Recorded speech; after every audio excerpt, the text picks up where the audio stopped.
પહેલામાં પહેલું ફોકસ આપણને લક્ષ્ય આપણા જીવનનું આપે છે અને એ છે આપણે બધાએ યાદ રાખવા જેવું કે આ જીવન શેને માટે મળ્યું, શું કરવાનું છે આ જીવનમાં. તો સ્પષ્ટ કર્યું, સવૈ પુંસામ પરો ધર્મો યતો ભક્તિરધોક્ષજે. અધોક્ષજ ભગવાનની ભક્તિ. અધોક્ષજ એટલે અધઃ એટલે કે નીચે, અક્ષ જ અક્ષ એટલે આંખ, પણ જ એટલે કે નયન કમળ. પણ એ નયન કમળ જેના નીચે તરફ ઝૂકેલા છે તે એટલે અધઃ અક્ષજ યસ્ય સ અધોક્ષજ એટલે કે શ્રી કૃષ્ણ. કેમ નીચે છે તો કે ચરણમાં. કેમ છે તો કે ભક્તો ક્યાં રે, બોલે ચરણમાં. એટલે એમની દ્રષ્ટિ ક્યાં હોય, ચરણમાં. તો અધોક્ષજ ભગવાનની ભક્તિ કરવી એ આપણું લક્ષ્ય છે, આપણું જીવન એને માટે છે. ભજ સેવાયામ ક્તિન પ્રત્યય લાગતા શબ્દ થયો ભક્તિ. એટલે કે ચારે બાજુથી બધી પ્રકારે જે કરવી પડે, કરવામાં આવે, થાય તે એનું નામ ભક્તિ. ખાલી એક પ્રકારે કરીએ તે નહીં. એટલે કે ઋતુ પ્રમાણે રાગ, ઋતુ પ્રમાણે ભોગ અને ઋતુ પ્રમાણે શૃંગાર. આ પ્રમાણે જો આપણે કરીએ તો એ ભક્તિ. સેવા કરવાની પણ ચારે બાજુથી બધી રીતે. એમાં બુહારીની સેવા પહેલી છે, પ્રાથમિક છે, પ્રાયોરિટી એની છે કે બુહારી એટલે ઝાડુ વાળવું. આપણે આપણા ઘરમાં વાળતા હોઈશું કે નહીં ખબર નથી, પણ ભગવાનના ઘરમાં ઝાડુ વાળવું જોઈએ, બુહારી કરવી જોઈએ, જેનાથી આપણો દેહાધ્યાસ દૂર થાય છે. ત્યાર પછી ઇન્દ્રિયાધ્યાસ દૂર કરવા માટે ભગવાનના વસ્ત્ર અને વાસણ એને માંજવા, એની સેવા કરવી, ઇન્દ્રિયાધ્યાસ દૂર કરવા માટે.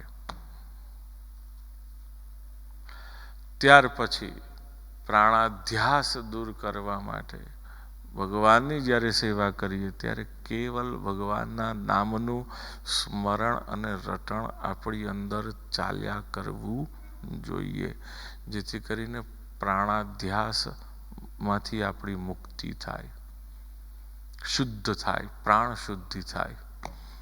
પ્રાણ શુદ્ધિ શેનાથી થાય? ભગવાન નામના રટણથી.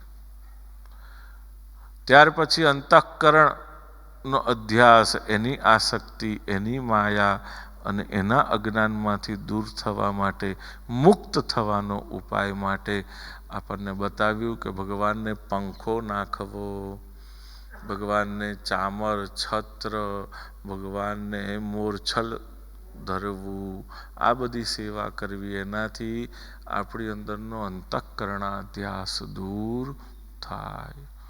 પંચ પર્વા વિદ્યાને દૂર કરવા માટે આપણને આચાર્ય ચરણે સેવાની આજ્ઞા કરી. અને શેનાથી કરી? જે ગઈકાલે આપણે સૂત્ર પ્રાપ્ત કર્યું હતું એને આપણે યાદ રાખવાનું છે.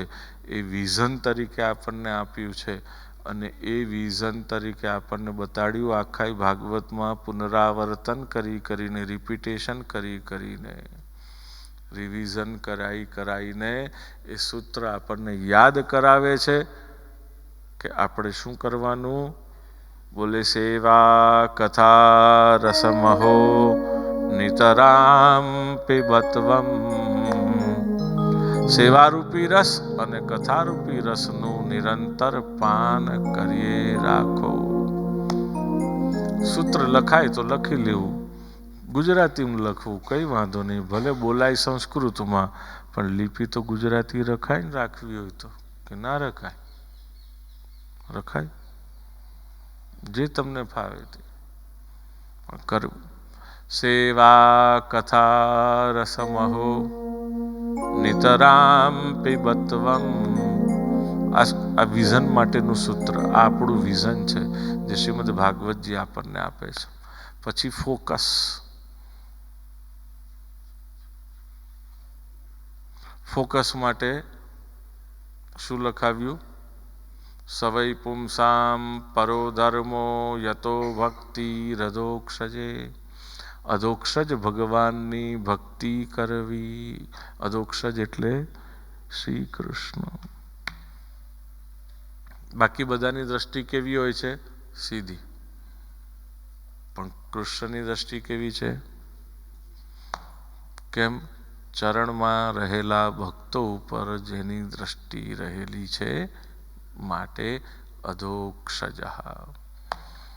જ લગાડી દેવાથી શું થઈ જાય છે? શબ્દનો અર્થ અક્ષ એટલે નય ન, પણ જ શબ્દ ઉમેરવાથી શું બની ગયું? કમળ. અધઃ એટલે નીચું, ઉર્ધ્વ એટલે ઉપર.